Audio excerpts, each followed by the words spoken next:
사도행전 27장입니다. 우리가 배를 타고 이탈리아로 가기로 결정되자 그들은 바울과 다른 죄수 몇 사람을 아우구스투스 부대의 율리오라는 장교에게 넘겨주었다. 우리는 아라무떼노에서 온 배를 타고 떠났는데 그 배는 아시아 속주의 연안을 따라 여러 항구를 거쳐 가게 되어 있었다. 데살로니가 출신인 마케도니아 사람 아리스다르고도 우리와 함께 있었다. 이튿날 우리는 시돈에 닿았다. 율리오는 바울에게 친절을 베풀어 친구들에게 가서 보살핌을 받도록 허락했다. 그 후 우리는 그곳을 떠나 키프로스 섬을 바람막이로 삼아 항해했다. 역풍이 불었기 때문이다. 우리는 길리기아와 팜필리아를 따라 넓은 바다를 항해하여 리키아의 미라 항구에 닿았다. 거기서 장교는 이탈리아로 가는 알렉산드리아의 배를 만나 우리를 그 배에 태웠다. 우리는 여러 날을 천천히 항해하여 간신히 크스도스에 도착했다. 그러나 바람 때문에 더 나아가지 못하고 살모네 근처를 지나 크레타 섬을 바람막이로 삼아 항해했다. 우리는 간신히 해안을 따라 나아가다가 라세아라는 도시에서 가까운 좋은 항구라는 곳에 닿았다. 상당한 시일이 흘렀고 단식하는 때인 속죄일도 이미 지났기 때문에 이제는 항해하는 것이 위험했다. 그래서 바울은 이렇게 권유했다. 여러분, 내가 보기에 이대로 항해하면 화물과 배가 피해와 큰 손실을 입을 뿐만 아니라 우리의 목숨도 위태로울 것입니다. 그러나 장교는 바울의 말보다 선장과 선주의 말을 더 따랐다. 그 항구는 겨울에 나기에 적합하지 않았으므로 대다수의 사람들은 그곳을 떠나 어떻게든 베닉스에서 겨울을 나자고 했다. 베닉스는 크레타의 항구로서 북동쪽과 남동쪽으로 트여 있었다. 남풍이 부드럽게 불자 그들은 자기들의 계획대로 되었다고 생각하여 닻을 올리고 크레타 해안을 따라서 가기 시작했다. 그러나 얼마 안 되어 유라굴로라는 폭풍이 그곳에 불어닥쳤다. 배가 폭풍에 휩쓸려서 바람을 뚫고 나아갈 수 없었으므로 우리는 바람이 부는 대로 떠밀려 다녔다. 그러다가 가우다라는 작은 섬을 바람막이로 삼아 나아가면서 고물에서 간신히 거룻배를 붙잡을 수 있었다. 그들은 거룻배를 배 위로 끌어올린 뒤에 밧줄로 본선을 동념했다. 그리고 시르티스에 걸릴까 두려워 돛을 내리고 떠밀려 다녔다.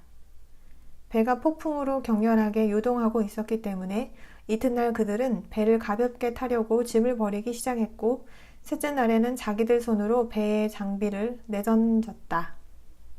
여러 날 동안 해도 별이 보이지 않고 사나운 폭풍이 몰아치자 우리가 살아남을 희망이 다 사라져버린 것 같았다. 그들은 오랫동안 음식을 먹지 않고 있었다.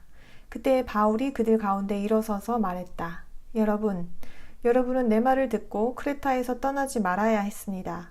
그랬더라면 이런 피해와 손실을 입지 않았을 것입니다. 그러나 이제 나는 권합니다. 용기를 내십시오. 배는 잃겠지만 한 사람도 목숨을 잃지 않을 것입니다. 내가 모시는 하느님, 내가 신성한 봉사를 드리는 하느님의 천사가 밤에 내 곁에 서서 이렇게 말했습니다. 바울, 두려워하지 마시오. 당신은 카이사르 앞에 서야 하오. 하느님께서 당신과 함께 항해하는 사람들을 모두 당신에게 주셨소. 그러므로 여러분, 용기를 내십시오. 나는 하느님을 믿습니다. 내가 들은 일들이 그대로 이루어질 것입니다. 우리는 반드시 어떤 섬에 밀려가 닿게 될 것입니다. 14일째 밤이 되었을 때에 우리가 아드리아 바다에서 이리저리 떠밀려 다니고 있었는데 한밤중에 선원들은 배가 육지에 다가가고 있다는 느낌을 받았다. 그래서 물 깊이를 재어보니 20길이었고 조금 더 나아가 다시 재어보니 15길이었다. 그들은 배가 암초에 걸릴까 두려워서 고물에서 단 4개를 던지고 날이 밝기만을 기다렸다. 그러나 선원들은 배에서 도망치려고 이 물에서 닻을 내린다는 핑계를 대면서 거룻배를 바다로 내렸다. 그때 바울이 장교와 군인들에게 말했다. 이 사람들이 배에 머물러 있지 않으면 여러분은 살아남을 수 없습니다.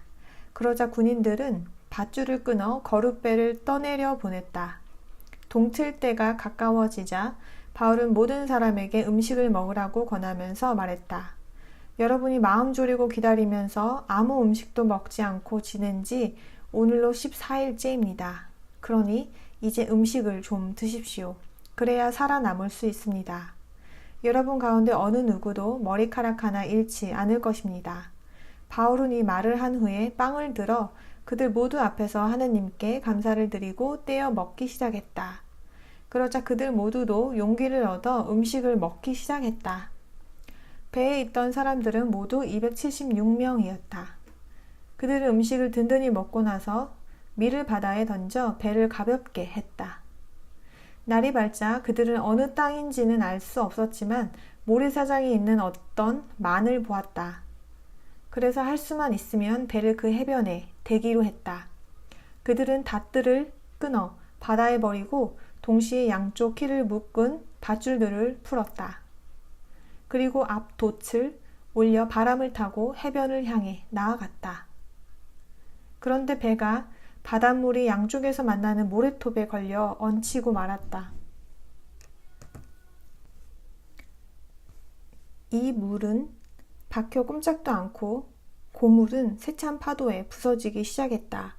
그러나 군인들은 죄수들이 헤엄쳐 도망치지 못하게 하려고 그들을 죽이려고 작정했다.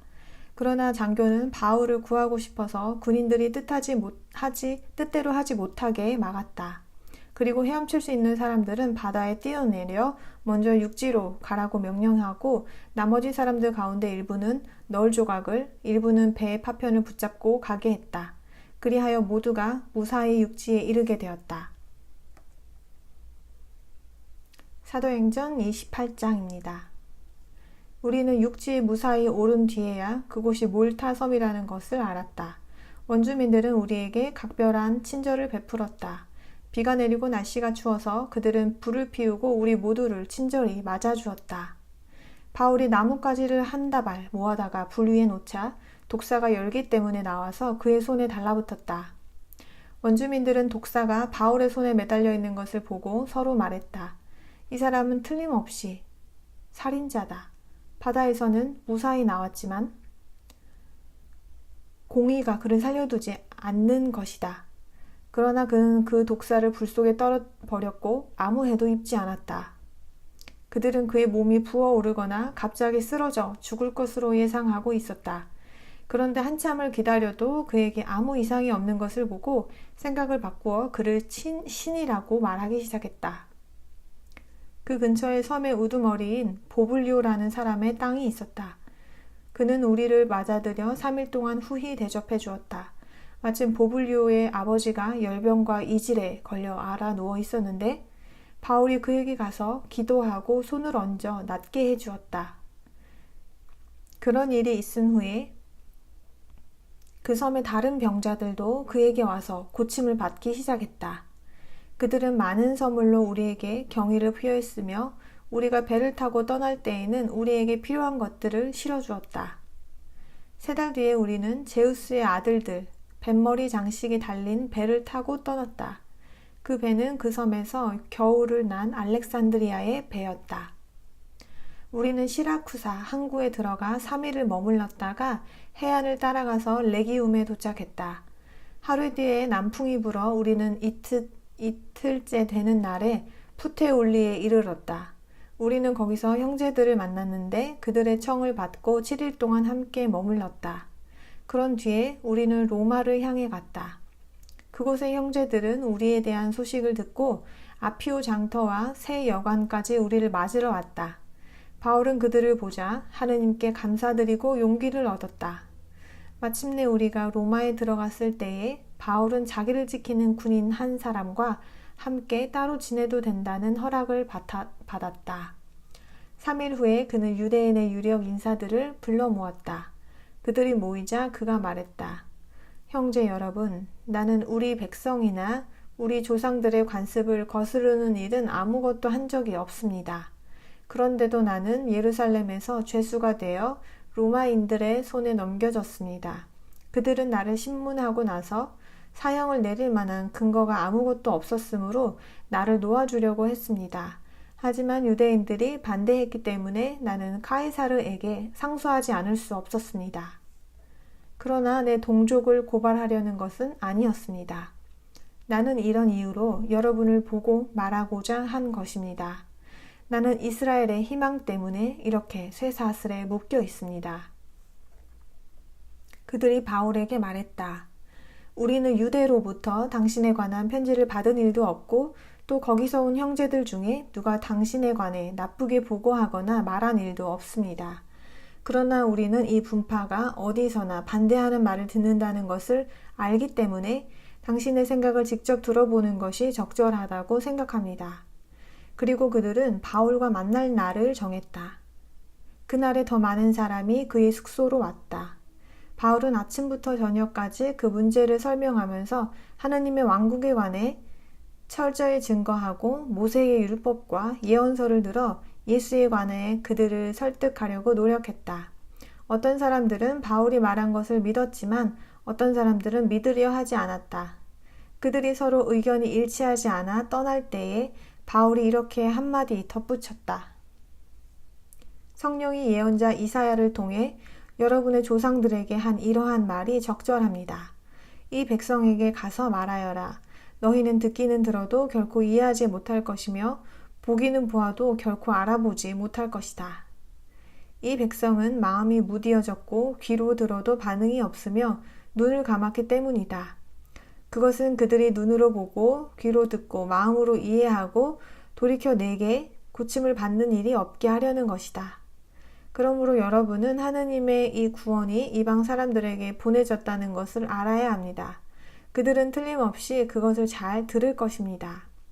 그곳에서 바울은 만 2년 동안 자기의 셋집에 머물면서 찾아오는 모든 사람을 친절하게 맞이했다.